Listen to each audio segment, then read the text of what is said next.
Without a shadow of a doubt, it's the Crumpet Show in social media history. I want to welcome you to another episode of the War Zone. My man Donovan Siddiqui out today. But I still got the queen, Demetra K, and I am the 5-star general. Say, man, you want to move out the hood? Take your little ghetto fabulous kids out to the suburbs thinking they're going to get a quality education. And then 4 years after they graduate, you find out they can't read.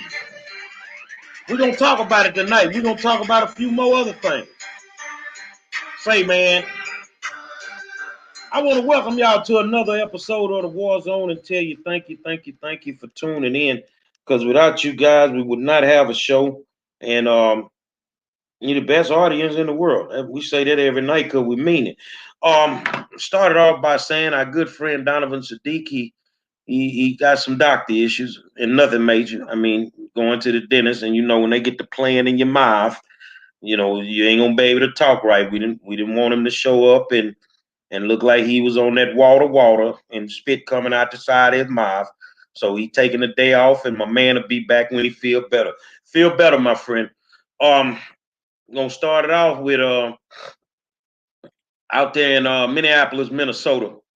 The judge made a determination today that the 4 cops on trial for the George Floyd incident, the murder, the assassination of George, the 3 lower level officers will be will go to court and face trial together in the summer.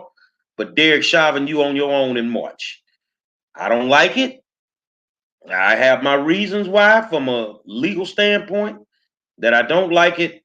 But Chauvin will be going into that courtroom in March by himself. And I pray they do what they need to do, because if not, they're going to burn that place down. What's going on, my friend? So hello, everybody. Welcome to Tuesday night edition of the War Zone. If you could do us a favor before we get started, and that's share the live so that everybody else can get the information and join in on the conversation. So yeah, as Gary said, there in the George Floyd case, the officers are going to be tried separately. So the 3 officers that did not kneel on George's neck will be tried separately away from Derek Chauvin. A lot of people are kind of on the fence about him being tried separately. I don't know. I mean, maybe they're thinking that he should, get his own trial due to him being, I guess, the main culprit, if you will. I know they were all complicit, but him being the one that kneeled on his neck for nearly 10 minutes. I don't know. Hopefully they all get charged and convicted. Well, they've been charged, but convicted accordingly to what they've done. They should not get away with it. But history have told us time and time again that it looks good. They're going to trial, and all of a sudden, nobody gets convicted. And so it really remains to be seen. But I agree with you. I think if they don't make the right call, well, we saw what happened with the Rodney King case. So I don't know if they want that again.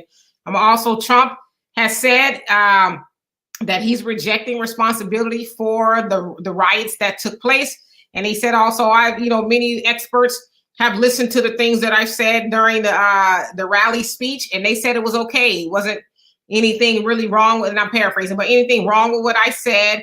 And he didn't really say the riots that took place on the Capitol weren't as bad as the ones over the summer, but he did bring them up. And so to me, I think it was implied that, well, what went on at the Capitol was nothing compared to what we saw over the summer. So he's still not taking responsibility for the insurrection that he caused. And you guys also know that a lot of data has come out saying that he gave them the go ahead to do it. They already knew ahead of time that he was going to, be waving the red cape, if you will, to go and wreak havoc on the Capitol. And so there's a lot of stuff still coming out. Gary? Well, just to let people know, when Chauvin does go to trial, I'll be there for the whole trial to make sure that we getting the right news, because they ain't gonna be telling the truth in case anything pop off. And want to send a big shout out to all my Texas legislators that went back today, took their oath of offices my man Ron Reynolds, good friend of mine, one of the hardest working dudes in politics in the state of Texas. I hope you have a good session, my brother, and I look forward to coming down there raising some hell. And when I show up, man, gotta have some food in the office, dog. I need all my calories. Because coming from Houston to Austin, I'm gonna burn a few. So make sure we got some good barbecue or something around there. We toss ideas around, daily. Some at the last minute, some we think about. And like a good idea is just have a real conversation this Friday night. My man Charleston White is going to be on the show. And if you've never heard my brother talk, he's gonna give it to you real and raw. So if you don't want to hear it, don't even show up for that one. So tonight we gonna get a little loose because it's right up my alley. How people like to snatch their children out of the hood, send them to a suburban school, thinking that they're going to get a better education. And a lot of times that's not true. More times than not, it's not true. I think once you're inside the four walls is what I call it. What they have to offer inside of the four walls will determine if your child gets a quality education. What they're doing in the state of Texas right now with state mandated testing reassures that your child is not going to get a quality education, because the only thing they care about is the STAR test. And when you get ready to go to college, they ask you for SATs, ACTs, TSIs. They don't ask you for a STAR test score. So there's a lot of emphasis put on a test that doesn't realistically determine if your child has learned nothing or not. But the thing is why do we run to the suburbs thinking that we're going to get a better education? I know a lot of parents at this moment, they run to the suburbs for athletic reasons, to get their kids in better athletic programs. I don't knock you. You're a parent. You get the right to do whatever you want to do. But when it comes to a quality education, I think you get one right there in the hood if you're really serious about it. What's up, Demetri? I was actually just reading because people were asking what's the difference of separate or together. And from what I understand, it's called a severance of defendants or something like that, to where the prosecutors, I guess, have the option to have the defendants have a separate trial. Basically, I guess they want to make sure that the trial is fair for all involved.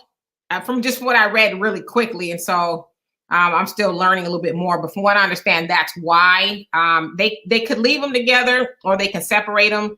But I don't know why exactly they did it in Derek Chauvin's case, but I guess we're going to find out. Stacey, no, you're not late. You're right on time. So anyway, yes, we've all heard parents say, especially, in our community, I want to send my child to a better school to get a better education and this, that, and the other. Now, when I've always heard that, I've thought, well, what you're really saying is that you want to send your child, not all cases, but for the most part, to a white school, because we know our schools are associated with not doing well academically and, a whole host of other things. And so a lot of times when Black parents say that, to me, it's like they want to move them to a white school, because we know white schools do better due to funding and, just more not parental involvement, but academic involvement. And Gary, I know this is your field, so I'm kind of speaking out of turn. But I always wonder, well, if everybody is leaving the neighborhood schools, who's going to stay to make them better? And why would you, as a Black parent, especially, want to force your children to go to a school? Well, they won't be accepted. Of course, they have to be there because of enrollment and all of that. But, the teachers and faculty and other students, they're not going to, treat them the right way because they're Black. The teachers aren't going to teach them about their Black selves and all of that. So I just kind of see parents putting their children into a lion's den. It's like, why would you want to do that to your child? We have to understand why the African-American schools are failing, why the poor schools are failing, because they stripped them of all the viable programs that made them what they were. Now, Demetra's new to Houston, so she'll learn as she goes that Yates, Jones, Worthing, Booker T, Wheatley, the schools out in North Forest, all at one time had enrollments that were over 2,000 kids. That's because they had every vocational program you could think of. They each had a magnet specialty program. And back then, if you had a magnet, nobody else could have it. Whatever your magnet was, nobody else could have it. Yates had the School of Communications, nobody else had it. So all of a sudden, they started taking the programs out to schools. Then they started removing the principals. Every 2 to 3 years, they would remove the principals. Then they started taking the teachers out. You know, they wasn't good teachers, and I was always confused by that because if she's been teaching for 29 years, how in the fuck she just stopped being a good teacher? You know, it was all a plot to close them down. Okay, so now once you have the school in a position, when you do all that, you got the school unstable. It's unstable now. So now as a parent, what happens next? Well, what they do is they create these scenarios where you can go to the suburbs or you can go to another school in HISD, and nobody will ever admit it. That team that I played on caused some problems for the Houston Independent School District. We were the first all-black team to win a state championship, and they vowed behind the scenes that this shit will never happen again. And I can guarantee you 35, 36 years later, it has never happened again.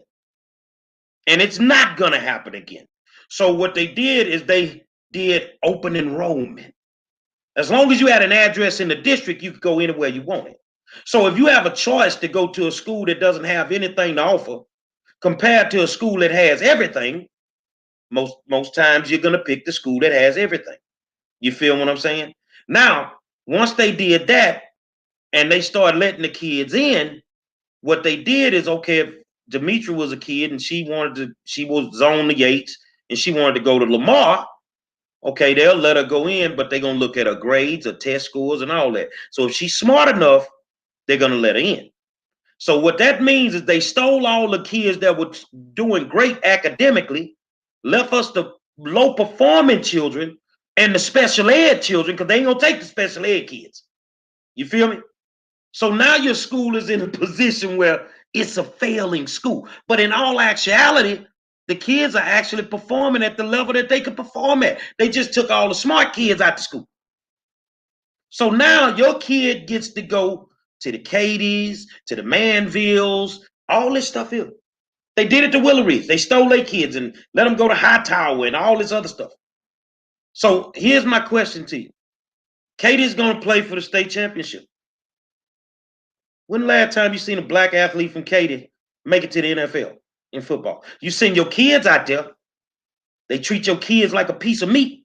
And when they done with it, when they done with him or done with her, that's it. But the question is do they get a better education? No. No, they do not. Because if they did, why is it that when their children get to be seniors, they bring them back to our low-performing schools, stick them in there before the first day of school their senior year so that they can become valedictorian? Because the top 10% of the class gets to go to college for free in the state of Texas. So, no, they don't get a better education. What they have to do is they have to level the playing field. And you have to give our children the same academic courses that you're giving them at the other schools. And it's been proven, especially since Dr. Grenita Lathan has been in HISD, that if you level the playing field, we'll kick your ass on the court, the field, and the classroom. Do I understand that Jack Yates High School has a 97% graduation rate? Yes, ma'am. So, and we went from being a failing school to an international baccalaureate world school in a 3-year span. And which neighborhood is that school located in? 3rd Ward, Texas. So right there, that debunks the theory that sending your child, to a better school or, AKA white school will get them a better education. But you know, to your point of that they have made open enrollment and where people can send their kids wherever, I don't understand why. Well, I do, but you know, I'm just kind of speaking out loud. Why Black parents don't teach their children unity? You know, stay together. They need you guys. I mean, from the NFL to the NBA, imagine not having any Black talented players. It would be the most boring thing you could watch. So now why not teach your children, you know what, let's all stay at this school. Let them have their thing because they need you. You don't need to go to a white school or, you know, what you perceive to be a better school to get a good education. You can stay here.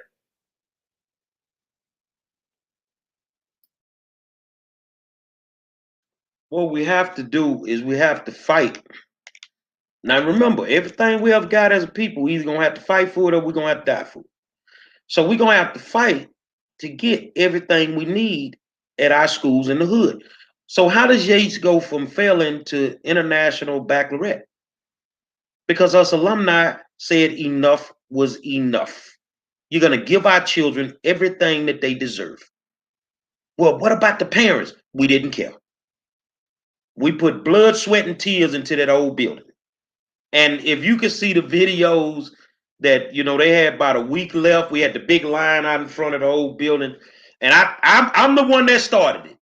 And I passed by that line one day and they had the gates up and the bulldozers. And I said my goodbyes to 3703 because I knew I would not be the person that I am today if I didn't get everything inside of them 4 walls that I was supposed to get.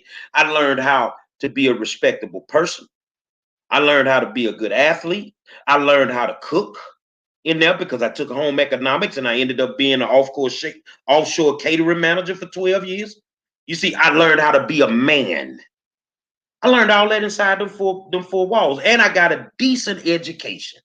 I got a pretty decent education. So the thing is our children are not dumb, and the education that you can get inside of the hood is the same thing you can get outside of the hood. The question is, and I think we all need to look at that, why are they not giving us what we need in the neighborhood schools? You know why? Simple. They want them closed. They don't want them anymore. They want to take all the new buildings. And nobody thought about it until I woke them up. Like Yates, Dr. Carolyn Shabazz, we would talk all the time. And one day I called her, Demetra, they were building a new Yates. I say, man, where you at? She say, I'm on Scott. I say, look at the brick pattern on the U of H football stadium. And then look at the brick pattern on our new school. Tell me what you see. Same exact brick pattern. Because the plot has always been there to take the school and sell it to the University of Houston. They wanted the school closed. So, but they pulled a trick that some prominent African-American politicians knew what these people were doing. I knew you owned the golf course with the architects, and I knew all that what you were doing behind the scenes. This is what they did. 60 years is all you need to put a permanent mark on your school and make it a historical building, right? You put that permanent marker. Why is it, and they have never answered this, that you turned all the black schools to face a different street and gave them a new address? Hold on. Worthing don't face the same way no more. Madison don't face the same way. Booker T don't face the same way. Yates don't face the same way. Y'all see where I'm going? But they know if you come down the 3rd Ward, you gonna think it's the George Floyd riots again coming down there playing with us. But the thing is we have to figure out that they're using us to fill seats in their schools. They're using us because the seats determine how much money the school gets. And they don't give a damn about your children. You ever notice that once they get all their funding at the end of October, it's so much easier for your kid to be suspended or sent back to his home school because they already got the money for it. But the money don't follow the kid. Once they kick him out, it don't follow the kid. You ever notice your high profile athlete? He can make a million mistakes during football season, but when the season over, they kick his ass out the first time he late for class. Yeah, keep running your ass out to the suburbs. They got something for you. So why aren't the parents aware about the things like the schools facing a different street and given a new address, even though they're in the same, lot, if you will? Why aren't they aware of that and the ramifications of doing that? Well, the only way I can say it is because of our, highly trusted and respected nigger politicians that want to tell them that I'm crazy, or people like me. Oh, they lying. They don't know what they talking about. Well, why you turned all them schools? When we were in the building phase, they told us, you had some alumni that were down with them. Oh, we don't want the school to face a parking garage because TSU built a parking garage right across from Yates. I say, and what's our enrollment?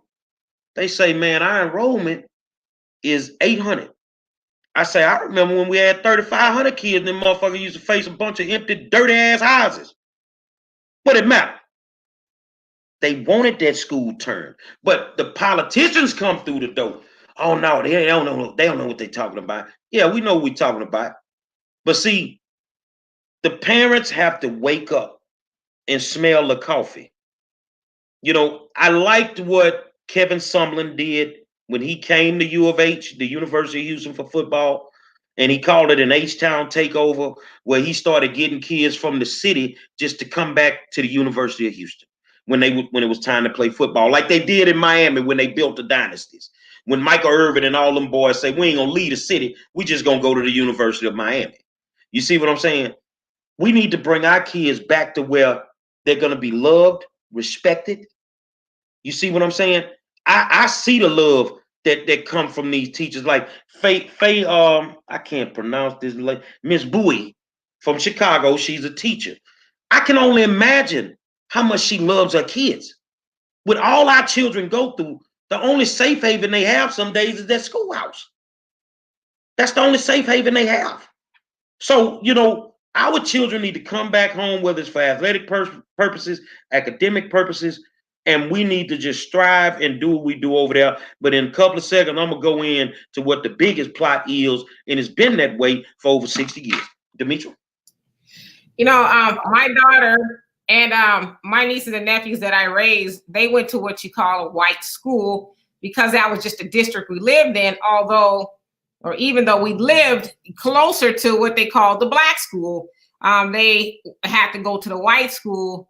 And I would say, the racism there was so blatant and obvious. I mean, I had to talk to so many teachers, especially behind my daughter, in some of the situations. Like once she had a teacher accuse her, a white lady, accuse her of cheating on the math test. And my daughter was like, I didn't cheat. I wasn't cheating. She accused me of cheating. I wasn't cheating. So I went and talked to the lady teacher. I said, well, how do you know my daughter was cheating? Well, I saw her, go by the bottom of her desk, but she really didn't have anything concrete. I said, well, did she have something on her desk? Did you see her? No, I didn't see any of that. I said, well, why don't you give her a second chance to take the test? Because my daughter scored high on the math test is what it was. So she was under the impression that she cheated. I said, well, if you think she cheated, then give her a second test, and if she doesn't do as well, then yeah, okay, we can go with maybe she cheated. So she goes, well, no, I'm not going to do that. I said, well, I understand that you're an assistant coach to the boys' baseball team, and you allow them to take tests and do all kind of stuff. I said, so what makes my daughter different than these baseball ball players? She looked. I said, you don't have to answer that. I said, they're white and my daughter is not. And she looked like she saw a ghost. Needless to say, my daughter took that test over and she scored just as well on the test. But, when you send your kids to schools like that, they face those kind of things. And if you're not aware or awake as a parent, then that kind of stuff, it is bombarded onto your children. That's just because, of who they are. And I tell you guys all the time, my younger brother who has a son, he was getting calls from the principal all the time, just over nonsense. And they're in their kids go to what you call a white school just because of where they live. And she was calling him all the time. And he just pretty much told her, just, for the lack of better words, admit it. My son is black. He can do the same exact things the other kids are doing because they're white. You won't call their parents, but you're going to call me every day. And he says, now you're forcing me to have a conversation with my child earlier than I wanted to about the system that he's facing at your school. And the lady stopped calling him. So that's why I say I don't understand why a black parent will purposely want to send their children to an environment that is adverse to their everything. Now, my good friend Ted Hayes was a teacher for a long time. He said the problem is these parents have athletes and winning and being seen is more important than their education. He's right on the money. He's right on the money. I mean, the bottom line is, and I would tell anybody,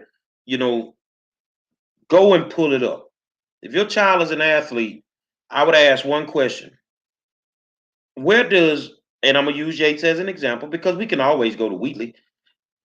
Where does Yates rank in having the most players to ever play in the NFL Super Bowl? How many people from Yates have gone to the NFL? Have you ever seen this in your life? And if Donovan was here, he could probably answer it better. Have you ever seen 5 kids from one school on an NFL roster at one time? Played together in high school on the same NFL roster at one time. Yeah, the Chicago Bears, the Johnny Baylors, the John Ropers, the Quentin Smiths, the Albert Fontenos, all on one roster at the same time. See, the thing is we want to run out there to them folk that don't want to treat our children right. And I'm going to tell you something, whether you get upset about it or not, I don't care because we tell the truth here. White teachers do not have the patience that it takes to deal with the black kids. A lot of times these kids, they got behavioral issues. And now you want to throw them out to school. Well, we had to fight. This is something we fought for. You're not going to be suspending these kids before the 3rd grade. They were suspending kids in kindergarten. If you a grown-ass woman and you can't handle a 5-year-old kid, you should not be in a goddamn classroom. No, you ain't going to keep doing this to our kids. And then when we looked at the suspension rates, man, the black kids' suspension rates was through the roof compared to the other kids. You see what I'm saying? So, you want to act like, okay, well, I don't want him to go to Yates, Demetri. I want him to go to Lamar. Well, have you known that Lamar's been a drug factory for the last 30 years? You get any type of dope you want on that campus. Do you know how many girls have been raped at Lamar and they never reported it to the district office? You know that, did you? But you want to send your kids over there thinking they're going to get a better education. Well, all we told them at Yates, we want more AP classes. We want more of this top-notch stuff that you got over here at this other school. Put it in our school. But the data shows that they may not be able to handle it. Put it over here. And we're going to come through. We're going to tutor. We're going to do whatever we need to do. Man, them kids blew it out the water. Because once you give them everything they need, they're going to succeed. They're going to excel. But they move the goalposts on us every year, with the black schools. And they do it on purpose to make us look bad. You see what I'm saying? To make us look bad. Now, who do I fault for that? The people that create the policies. The reason your kid can't get a quality education in the hood is because your board of trustees make sure that it don't happen. They won't fight to give our children what they need in the black neighborhood, but let 300 white people show up at a board meeting. They'll give them everything they want.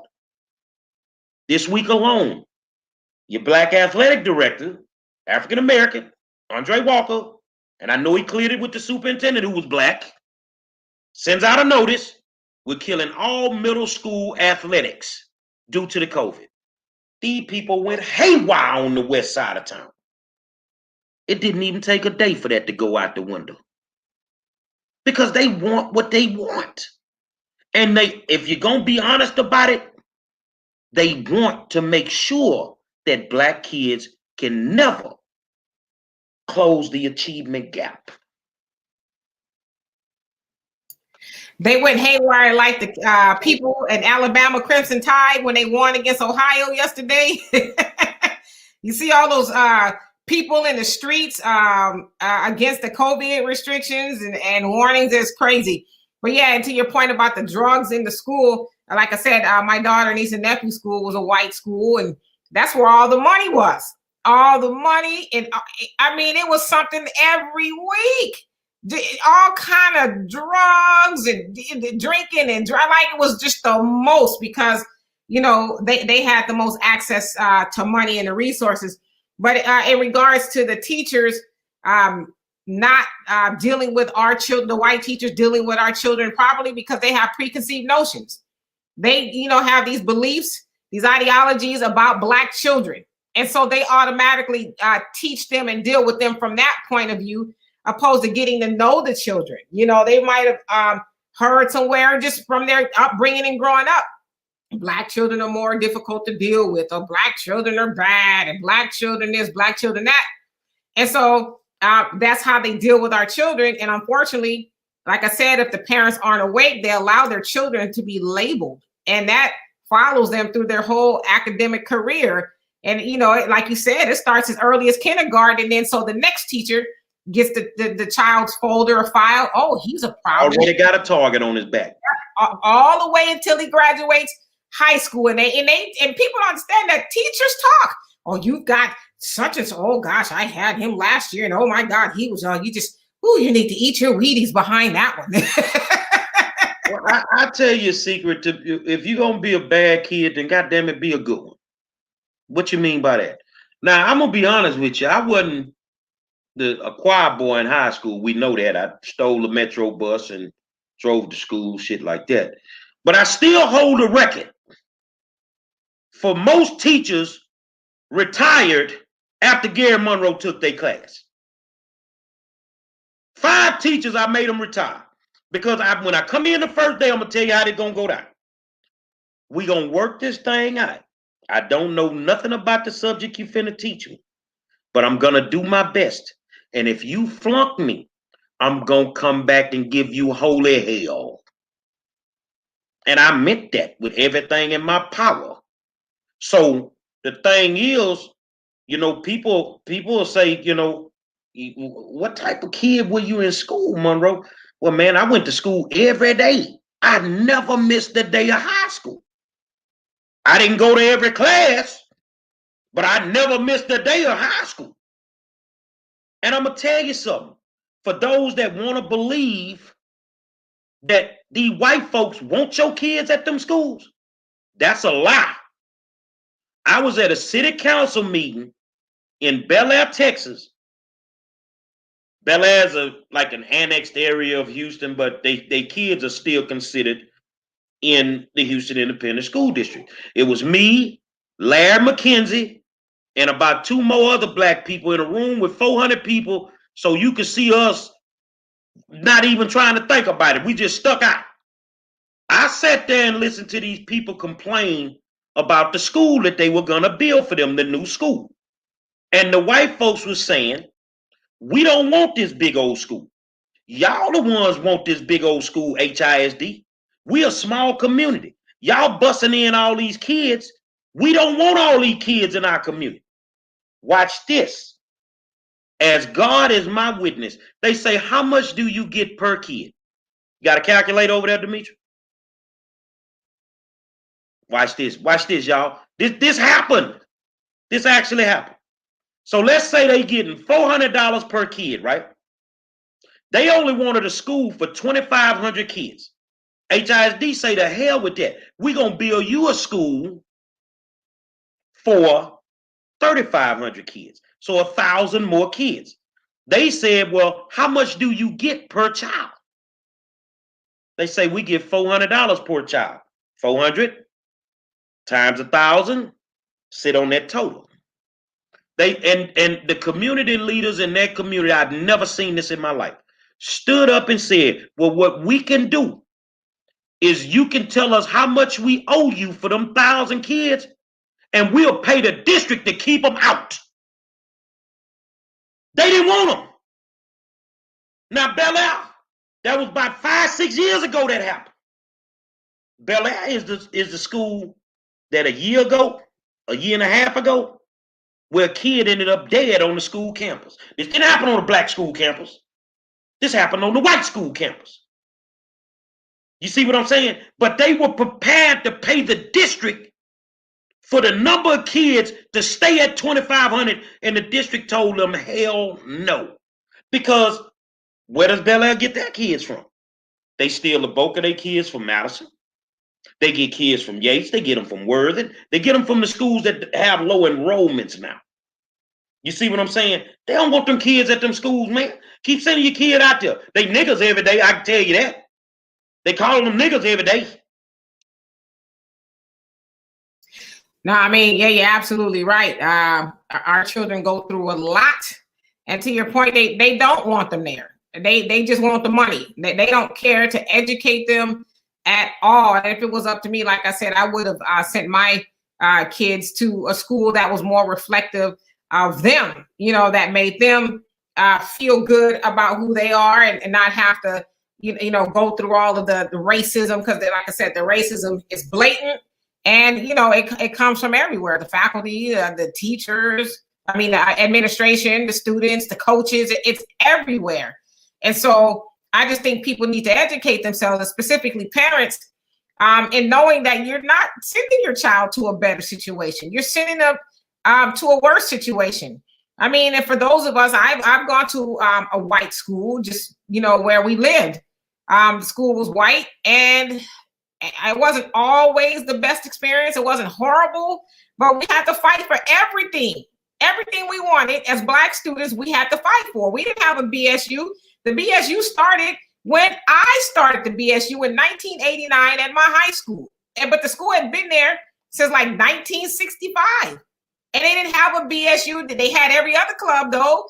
They had the Mecca, you know, the Asian Student Union. They had all of that, but they didn't have a Black one. Once you get acclimated in Houston and you learn the schools, I'm going to wait. And then when you say, man, I know these schools, I know a little bit about them, I'm going to ask you a question. And it's going to be, it might take you 2-3 years to figure it out. And then I'm going to ask you, and I guarantee you that question going to be valid 2-3 years from now. Name me a Black school that got a student council.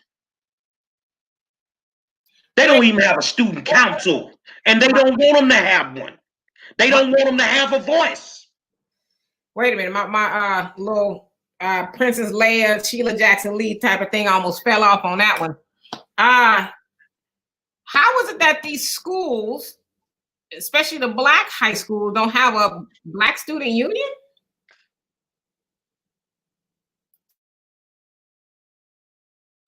They got rid of the best teachers like 3 superintendents ago.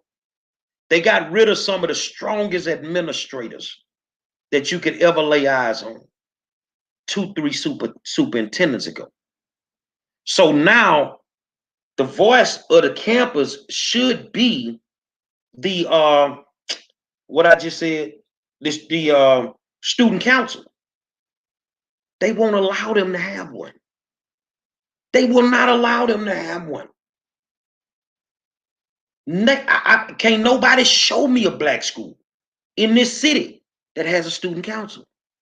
But throughout the district, they have a student congress that's made up of kids from some of the high performing schools. I used to do it on purpose. I give them so much hell. I used to go sit in the personnel office of the Houston Independent School District in the summer just to see who was getting hired, didn't know them. What school they sending you to, little white girl? Well, they're sending me to Penn Oaks. Well, what school they sending you to? Oh, they're sending me to West Side. The Black teachers from Prairie View, TSU, where they sending you? Oh, they sending me to some school named Addicts. Welcome to hell, homie. Say, it is what it is. And it's so many things that's going on, like Teach for America. Oh, they're so great. Man, Teach for America is a fucking joke, and they know it. When people come into our school district and they stay long enough to where their student loans get paid off. They can't teach. Well, I'm going to say, not that they can't teach. You're not at the level where you should be in a war zone. Your first year out of college, man. And they send you to a bona fide war zone. You know, if you stop running minimum security prisons, the inmates might know how to act. And then just yesterday, I get word they want to take the police off the school campuses. Y'all out y'all mind? Well, we don't want our kids to feel like they're in prison. They not. They go to schools. Our kids go to boxes. You walk in our schools, a lot of them, and they big thing, we need librarians. For what? You ain't got no motherfucking library. Well, why we need a librarian in the school? We need to cut back because a librarian is a certified teacher.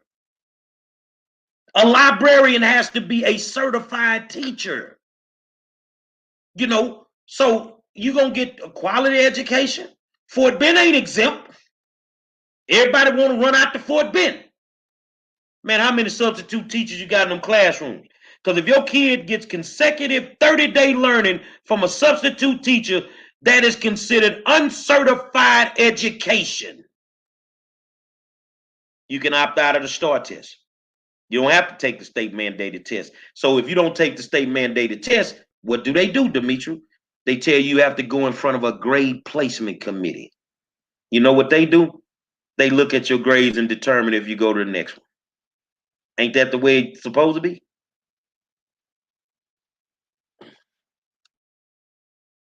Yeah, that whole Teach for America thing, it is a joke. Oftentimes they send, you know, let's say white teachers, like you said, to neighborhoods that aren't doing so well. And they have problems, maybe not with the curriculum, but they have problems relating to the students. They come from suburbia some damn where, and they've been, you know, had a lily white education in college and all of that. And then they get put, like you said, in some of these neighborhoods, and they have the slightest idea how to even reach these children. And in fact, it said a lot of teachers who are from the Teach for America program end up as alcoholics. And, you know, have a lot of other problems due to the stress and not being able to cope. They got to, you know, take a lot of classes while they're learning to teach. Oftentimes they move them to different parts of the country to teach, you know, away from home. And so a lot of them end up a lot worse than they do better. So it's crazy. Teach for America is horrible. It's horrible. And then how do you justify bringing a Teach for America teacher in, giving them a $10,000 signing bonus when you got teachers that's been there busting they behind for 10, 15 years and you won't even get them a raise? So you end up losing good teachers to other school districts because they just not going to put up with that. I tell you, you can always tell when the police officer on the campus is underpaid, when the teachers on the campus is underpaid, when the assistant principals are underpaid. You can always tell because they have to have multiple jobs. If they were making enough money, they wouldn't need but one job. Teachers should start off, a first-year teacher should be no less than $62,000 to $65,000 a year. That's what it should be. When you're sitting in one of the richest school districts, if not the richest, in the Houston Independent School District, one of the richest in the country, and you got teachers after taxes and insurance barely clearing $40,000.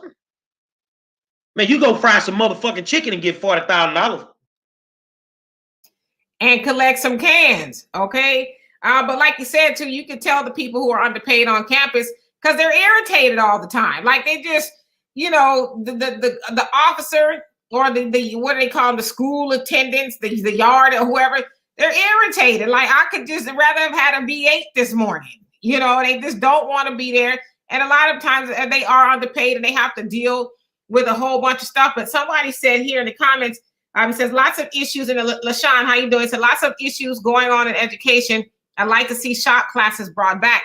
Yeah, I like to see those things brought back too. But from what I understand, Gary, are they bringing those things back into some of the better schools? Well, what they did is they, you know, for example, my beautiful black sisters,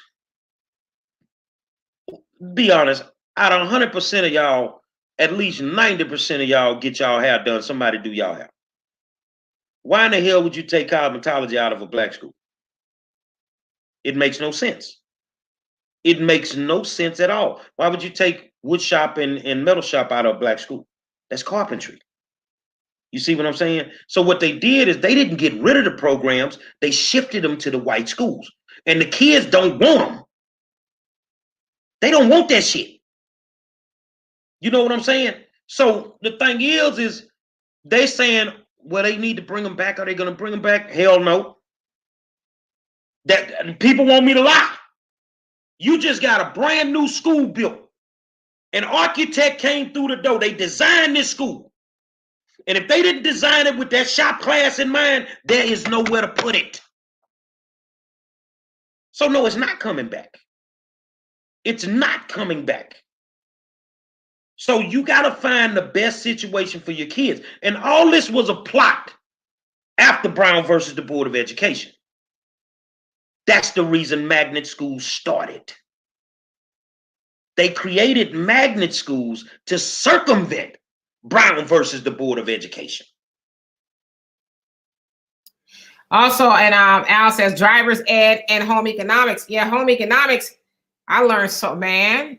You know, I learned how to cook and stuff from my mom and my grandmoms and all of that. But home economics taught me a lot of stuff, and I really do wish they would, you know, bring those. They call it culinary arts now. You know, I went over to a meeting at the old Jeff Davis. I forgot it. I think it's called Northside now when they got their new school. And the kids have, you know, culinary arts. So they prepared the breakfast for the district officials and for the visitors. And when I got through, I went to the teacher. I say, so which one of these kids know about going to work on an offshore drilling rig? We don't know nothing about that.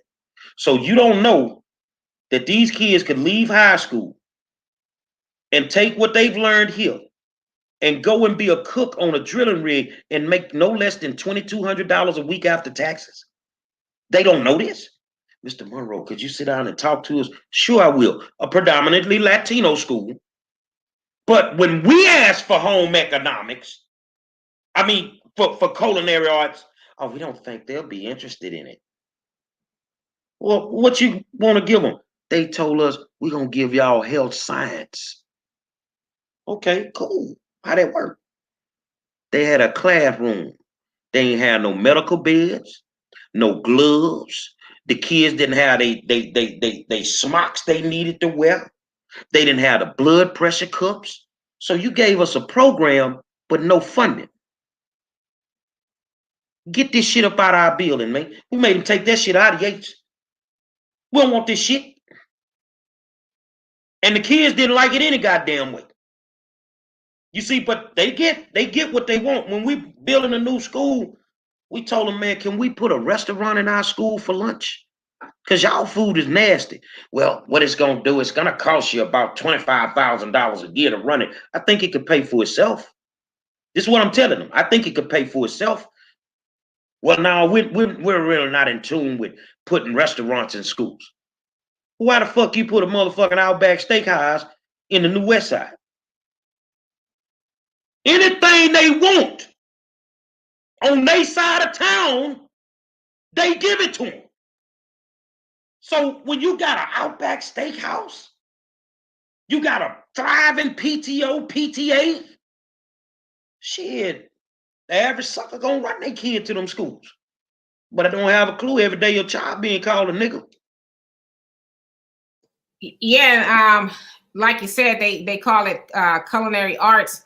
But when I was in high school, they called it hospitality, where the kids could go and learn about the restaurant industry and how to cook and, you know, to serve, if you will. I don't know if that's a technical term for it, but to serve. So they learned all of that. But Joanna, you made a good point. It says because Blacks were making a successful living and doing it with skills obtained for free under general education. Yeah. And to be honest, you know, majority of Black people work in the service industry. So why wouldn't you, you know, I know we need to change that, but for now, it's just the way it is.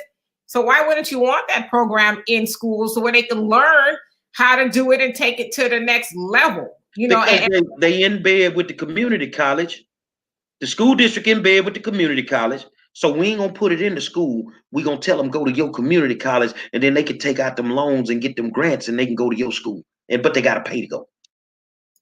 Yeah, and then they called it Regional Occupation Program, ROP.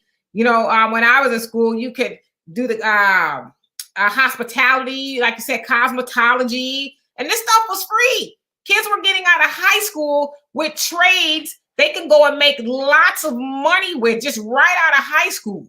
Man, we had a whole goddamn dry cleaners in Yates when I was there. You get your goddamn clothes clean for 50 cents. Them kids and they're pressing up your shit. You would start your archie for real when you came up out of there. Your parents could stand up on their own. They put so much starch in them motherfuckers. But the thing was, we had everything that would make a kid come to the school. But now when you go to the schools, especially the poor schools, the black schools, and that includes the brown kids too, they shit on them. They shit on them. It ain't nothing in there. They got people working in these schools that don't have no business in there. HISD got more pedophiles on the school fucking payroll than Harris County got locked up. If you're looking for a porno factory, sign up with the Houston Independent School District. Yeah, I mean, that's pretty wild. That's pretty wild right there. But yeah, even with Automotive, you could take your car to the automotive shop, and the students will fix it, and they learned a skill that they can go off and make lots of money. Know a principal named Connie out at North Forest High School, brand new high school. They built them a auto mechanics bay where you come get your tires changed, the whole thing. But they forgot to give us something. For 2 years, get what they didn't give them? A certified motherfucking teacher. You got the whole program there. But she didn't have, some days you don't even have enough money in your budget to have the certified teacher for the vocational program. Had a whole vocational program, walked me through the school. I saw it for myself. No certified teacher. Motherfucker, all you had to do was go up there to Quick Car and find one of them dudes that was SEA certified to come and run this shit. But it's always an issue with funding when it comes to our children. This is why charter schools started stealing our kids, because they got all the shit that the regular school in the hood don't. So these kids can't learn in our schools. But they leave from one school, and this is literally how it's set up. I can't remember the school. They leave from Woodson. They go across the street to Kip. They couldn't perform academically in Woodson, but they blowing it out the water in Kip. You serious? The Houston Independent School District, and that's nothing but a crime family. From the trustees on down. A crime syndicate, huh? They educated on how to steal money. Then they also have a class too. Now I'm just thinking about all these classes. I forget the name of it, but where they taught you how to the dynamics of a family. You know how to I can't think of the name of the class that it was, but it taught you about familyhood, if you will. You know how it works and all of those things. But yeah, now they don't have those, especially in our schools. I mean, they're needed in every school, but we should have it just as much. We need to learn how to do other things. Like you said, it piques children's interest when they can come. They look forward to coming to school if they know that at least one of their classes is, going to be an elective of something they like to do, opposed to just, all academics. It draws them to come to school. With the state mandated testing, our kids spend more time testing than anything. So the class that they could take, which would be an elective, they got to give up the elective to take the damn tests, take the test prep class. You see what I'm saying? You oversaturating our kids with the testing. They dealing with fear, anxiety about this goddamn test. That if a black parent understood, you could opt out just like the white people do, and don't put your kids through that foolishness. The best thing that we need to do at this point, because it is prime, you can do it right now. You can do it tomorrow if you got school-age kids. Homeschool your children. And stop sending them to them schools that don't want them. I lived in the suburbs for 12 years, and not one of my goddamn kids went to the schools in the suburbs. I would get up at 5:30 every morning. The first day, they're like, where we going? You going to Yates. If it was good enough for me, it's good enough for your black ass. Yeah, so Channy, how you doing? So you say home and family living, and Joanna, you say family planning. So yeah, it was something along those lines. If not, that was probably the title. But yeah, those are classes that really help form and shape students.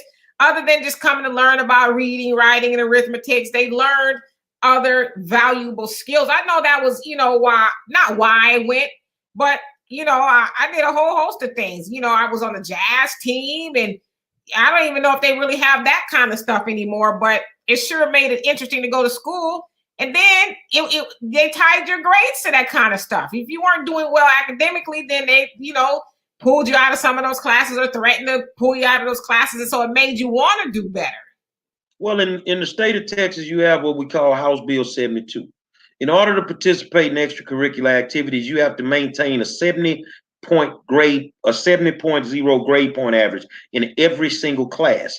Now, this will amaze you because they say black kids are slow and we can't learn. We won the state championship the first year that UIL instituted House Bill 72. And out of 64 kids, we lost one because he flunked one class. Well, he made a deal with the teacher and he messed up. The first 6 weeks, he made a 69. Well, he made a 68. I mean, he was 2 points short. The teacher told him, "Look, I'm gonna give you the 2 points. So that means the next 6 weeks you have to make a 72." We on the field for practice. Here come the teacher, and all we heard the coach say was, "God damn, he got somebody." He told the coach about the deal. He said, "Well, what he made?" He made a 70. He said, "Well, he passed." "No, because I'm taking my 2 points back that I gave him in the first 6 weeks." We lost one kid out of 64. So that means the top half of our graduating class, 504 kids, the top half, 250 some kids, were all athletes. We could do it in the classroom and we could do it on the field. And if your child has aspirations of going to an HBCU, I recommend you get them acclimated by sending them to a black high school. People talk that mess about Yates, but Yates is the closest thing to an HBCU in high school that you've ever seen. And we right across, you get to choose. You in between two colleges. We sit in between the University of Houston on one corner and Texas Southern University on the other corner. So you ain't got no excuses. And we don't deal with excuses. We push our children, parental participation may be low, but we take it upon ourselves as alumni. Say, man, you in a very unique fraternity. You saw when George died, how they were turning all them buildings red and gold across the country. They knew what it was. But you have to understand that a black education is the best education. Is there a difference in the funding between TSU and Prairie View? I don't know what's going on there because PV stay getting a bunch of money. They people stay donating a bunch of money. And it is what it is, man. PV, I love Prairie View. I love TSU. But they just seem to be on different levels. PV got to the point where they say we ain't finna let our athletes play in this ragged ass stadium no more. They built them a state-of-the-art football stadium. TSU, you still got that shit over there. Say, man, it's time to upgrade, man. It's time to upgrade, man. I don't know.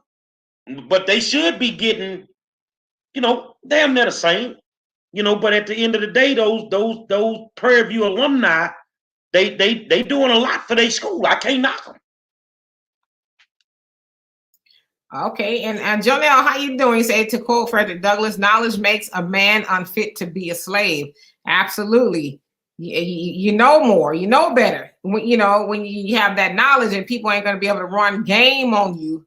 As a lot of us have had a game run on us, just for lack of knowledge. And so I agree with you. We should do our best to become knowledgeable about how the school system works in every way, shape, and form, and know that you do have rights. Stop falling for the appeal to authority. Well, if the teacher says my child is this, then they must be that. Well, if the principal, and you get some knowledge. A lot of people, they've had to learn the hard way, which is why they got all that knowledge. Like, take people who go to prison, for example.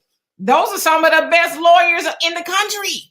Now, they weren't that before they went, but since they got in there, they learned the system, and they could represent themselves in court because they just acquired the knowledge. And so, we got to be the same way. You sending your child to an institution and you don't know how that institution works at all, you're setting them up for failure. Athletically, when you send them to the white school, they pimping them because you don't hear nothing from them after high school. They pimping them. That's what they doing. Academically, leave your child in that black school. And the most important year of high school, parents, if you don't know, is their freshman year. If they get off track when they're freshmen, it's going to be hard on them. They got to breeze through that freshman year. Once they lock in on that freshman year, they'll walk through the rest of it. But you have to become more involved in the schooling aspect of your child's life. You have to become more involved. Don't just show up for the football game. Show up for the goddamn PTO meeting. Don't just show up for the basketball game. Show up for parent night. You see what I'm saying? Don't just show up for the volleyball game. Sneak your ass in there just to check on them some days when they don't even know you're coming. That's how our mamas used to do it. But I'm going to tell you the thing that crippled our schools, and they knew it would. When they took the discipline out of our schools, when they decided we don't want you black teachers and black administrators whooping our white kids, and they took the discipline out the schools, they crippled our schools. They crippled them. And now you want to take the police officers off the campuses. What you trying to commit? Mass murder?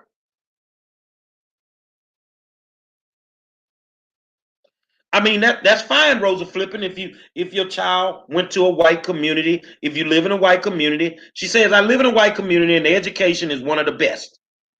Compared to what? I ain't gonna even read the rest of it, but if you gave us the same thing that the white community has, we all get the same funding from the state of Texas. If you gave us the same thing that the white community has, then guess what? You wouldn't say, well, I got to move to another neighborhood because the schools around here are so messed up. They messed them up. Kids have always been, I'm Gary Monroe. I stole a motherfucking Metro bus. I used to set trash cans on fire when I was bored. But guess what? I got a diploma. I knew far more than kids know right now that's graduating. So the thing is, if we can fight for these, you black parents, you get on my, can I just let loose for a second, D? You black parents get on my everlast fucking nerves. You will run your ass to a white PTO meeting, but you won't bring your ass to the PTO meeting at the black school. You'll go to parent night at the white school, but you won't do it at the black school. You come up with money out the ass to get the uniforms for the white school, but you don't have none for the black school. What you want to be is what you want to be. You want to be a part of their system. And you're shitting on your black community. I refuse to shit on mine. I'm going to do what I do. Like I say, I'm too raw for MTV and I'm too black for BET. Every one of my kids graduated from Yates, and that's what it was, partner. Now, I mean, I totally agree with you. It's a shame, you know, and then they'll have the nerve to talk bad about the black schools. But it's like, well, did you put any effort into those black schools, or you just Watusi'd yourself over to the white schools, and then you were all in over there? You on every committee. You know, it's to the point to where you can't even join no more committees. You're so involved over there, but you won't get involved with the black schools. And that's why I said, if everybody keeps leaving the black schools, who's going to stay to make the black schools better? And you got to tell the whole truth, Rosa. Those schools, the black schools, don't get as much resources and funding as the white schools. It's a fact. Say, man, hold on.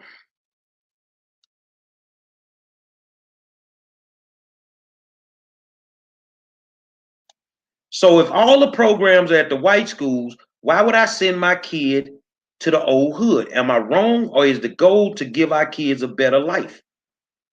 Reginald, it is your responsibility to fight for your schools in your neighborhood. Make these motherfuckers put in the shit in the schools that's supposed to be in the schools, because your tax money already paid for it. They don't have a problem putting it in the white schools. Did you notice when the pandemic popped off all across the country, they were short of something? Oh, we don't have enough computers in the African-American schools. Well, why you ain't got enough computers in the African-American school? Y'all rolled that shit out 5 years ago. Every kid supposed to have a fucking computer. So the pandemic exposed the fact that you never gave them the technology that they needed. And that's the reason now that you've given it to them, that they're flunking because they don't know how to navigate the shit. You gave it to them, and now they got to figure this shit out on their own. You fight for your community. You fight for your goddamn schools. Your tax money is going to everybody else except for the community that it needs to go to. And I'm just reading some of these comments, and it's clear as to why the black schools operate the way they do. I mean, look at, I see 3 people within this comment section. I won't say their names. Y'all can see them, that are making excuses, you know, to big up white schools. A better life, like describe a better life. They don't want your black ass over there. You want to run your ass over to a white school. They don't want you over there. You talk about a better life. If the hood ain't all that good, then what the fuck your kids, you to move them out to the suburbs, why the fuck they in the hood every day? Soon as you buy them a car, they on my side of town every day. At that, it just, you can't complain about the problem if you are a part of the problem. You're going to send your kid to a all-white school where they don't want them there, and you call that a better life, where they're ridiculed and reminded that they're not wanted there every day by everybody in the damn school? That's a better life. Like, how dead are you as black people and black parents? It is so strange to me. Like, you're so thirsty for white acceptance to where you would sacrifice your child so you could go to the Christmas party and say, oh yes, and honey, my child is going to the white school. My child's in a better school. That's not nothing to brag about. So you leaving your people behind so you can try to rub elbows with white people? They don't want you over there. Like, come on. Boy, I tell you, we are gone, like mentally dead. I had a principal. He was my offensive line coach when we won the championship, named Ronald Mumford. And coach, I just called him coach. Coach went from black school to black school. He was at Jesse Jones High School that had they had the specialty school inside of there. Carnegie Vanguard. That was their specialty program. Them motherfuckers didn't stop until they separated Carnegie Vanguard from Jesse Jones High School. Once they separated it, the enrollment became 90% white. He was doing great over there with Mumford. So one day I go see Coach. He the principal at Cullen Middle School at this point. And I say, Coach, I want to ask you something. I say, why you don't hire white teachers? He have no white teachers on his staff. He say, it's simple, Monroe. They don't know how to handle our kids. Say, why the fuck would I bring them in here to handle our babies when they ain't gonna do nothing but fuck over? He said, I'd rather go get a struggling black teacher and get her up to speed than to have somebody in here that I don't know if they're white supremacists. That's exactly what he said. I don't know what their intentions are, but I would rather have black children being taught by black teachers. Now, he was from Kentucky, you know, good friends with all the members of Midnight Star. They were from Kentucky. And he went to an HBCU. And that's what he believed in. And every school he touched, the enrollment went up, the test scores went up, and they didn't stop until they got rid of him. They talk about it. They, you know, they want better educations for your children. How are you getting a better education for your child and you stupid? Because I think, you know, I don't really like to throw that word around a lot, but I think it takes a really ignorant person to think that there's so let's ask this question. I don't mean cut you off. Okay, your child go to the white school. Tell me somebody that's famous and prominent that came from that school. Well, let me start. Let me help you here and see if you can keep up, because it's just too many tonight. I can go with State Representative Garnett Coleman. I can go with my man Conrad Johnson that ran that world famous stage band at Cashmere. You want me to keep going? Every time you look at the Cosby Show, Felicia Rashard Allen, graduate of Jackie A. Senior High School. Sister Debbie Allen from Jackie A. Senior High School. We don't want to talk about athletics at all. We don't even want to do it. We don't want to do it. Because you can get the same education at your black school that you can't get. See, they pimp your kids and you don't know it. And then they senior year, like I said, they bring their kids to our school so that they can get in that top 10%.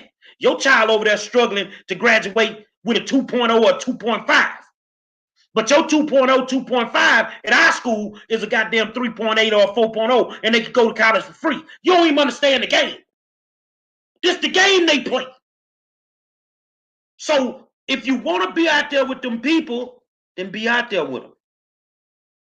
But your child is more prone to end up on them drugs, end up in that motherfucking bullshit, in the streets, because they keep coming to my neighborhood every day, getting knocked off or knocked up by the hood. You can move, you can take the nigga out the hood, but you can't take the hood out the nigga. I'm sorry. It's real. Then you also, you know, you're so proud of sending your child to a white school. Yeah, they might get a good education, but you're also turning them into an Oreo cookie. They don't want nothing to do with their own people because they've been, you know, taught with white students, and they've tried, not only that they master their studies, but they tried to master in, you know, being whitewashed and to being an Oreo cookie and being less like their black self and trying to be, or assimilate rather, to those of, you know, their white fellow students. And so I don't see how that's a plus for anybody. And it's just, to me, it's just the silliest thing. Oh, you know, we want a better life. Are you kidding me? Well, what they want is they want Billy Bob as a principal. They don't want Joe Clark.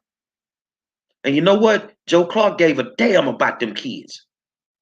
He gave a damn about them kids. I had till this day, 35, 36 years later, I've never forgot my principal, Osby Mitchell. I never forgot my school counselor, Valma Johnson. You see what I'm saying? These people were so impactful in my life. It was unreal because they gave a damn about Gary Monroe. Miss Johnson didn't want to hear how many motherfucking legs I broke on the field. How many motherfucking else you broke off your report card? That's what I want to know. That was the way she was handling it. And she was dead serious about it. Now, she knew I loved to cook. Even when I was in high school, I would go to her house. She let me borrow her pots. All that shit. I knew where she lived. Our teachers lived in the neighborhood. Our principal lived in the neighborhood. There was a real bona fide connection to the children. And that's what we are missing. So not only are you not getting a quality education, you're missing out on life experiences.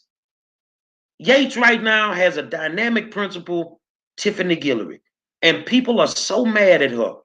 And I told her the same thing I told Dr. Kenneth Davis. You remember him? Dr. Davis was the principal before Miss Guillory. And I told him, I say, you know what? If you pull this off, you're going to be one of the most beloved men in the city of Houston. But you're going to be one of the most hated because they don't want you to pull it off. And that meant that we were going to stand 10 toes down. If he could do the job, y'all not going to take him away from these kids. And we meant that. We meant that. When they told us we're going to tear your building down and we're going to do what we want to do, you had people in wheelchairs say we'll sit in front of them goddamn bulldozers. You ain't finna treat our kids like this over here. So your child at our school is our child. When they ain't got no shoes, we just put a call out in our private group. In our alumni page, man, we need X amount of money to buy these kids some shoes. We don't beg the district for shit. We do for ourselves at our school. And Mike Patterson, how you doing? Say, if y'all just seeing that Black people are lost, y'all the ones with the problem. No, we're not just realizing that. Sometimes it gets a little baffling because it's like, this can't be real life. I mean, we get it, but it's crazy still. And Lisa, you said, let's see, my kids went to HBCU, so did Kamala Harris. I'll leave it at that. And then, you talk about how your kids got all these degrees held, but on this panel, including Donovan, there's 20 degrees on this panel alone, and all of our kids got degrees. So what? What is that? I never talk about my degrees, because what does it matter? What are your children, and I'm not saying they're not, but what are they doing to, for one, help themselves, not only themselves, but what are they doing to help their people? Have they been turned into exceptional Blacks where we've done this and I've done that, but they're not, exercising the talented tip as it was told to us so many years ago? I mean, so what? A degree is a piece of paper if you're not really helping not just yourself but other people. I mean, but big ups to you for producing those, intelligent children. But so what? Who doesn't have that? Well, I say this here. How do you get a bunch of unqualified teachers? They end up being teachers because the degrees that they got, they can't find jobs in the fields. So because they have a degree, they can go into the teaching field. They're not even prepared to be a teacher. I don't think you're going to be a good teacher if that's not what you really wanted to do. And this is why our schools are hurting. So everybody, you can have whatever degree you want. Like me, that nigga, that hood, I got a degree. And I got a PhD in common sense. I got a PhD. Ex-wife, son was a brainiac. Brainiac at the white middle school, blowing it out the water. Sat down one night, she say, what you want to do? I say, going to Yates. She say, tell me why. If it was good enough for you and me, it's good enough for him. So what did he do? He did exactly what I told the principal on the first day of school he was going to do. He's going to graduate in the top 5% of his class, and he's going to go to school for free. That was the deal. You either go to school for free or you go to military. Graduated number 2 in his class and went to the same college as the current superintendent of the Houston Independent School District, North Carolina A&T. Got all kind of scholarship money from a Black poor school that people say you cannot be educated at. That's bullshit. Final thoughts, Ms. Demetra. My final thoughts are, Lisa, she seems like she's a little bit mad. Not really meaning to make you mad, but for you to be so educated, to me, you come on here and you say, I'm condescending, you're condescending. You speak only on one side of the situation. Yeah, people need to be involved in their children's education, but tell the whole story.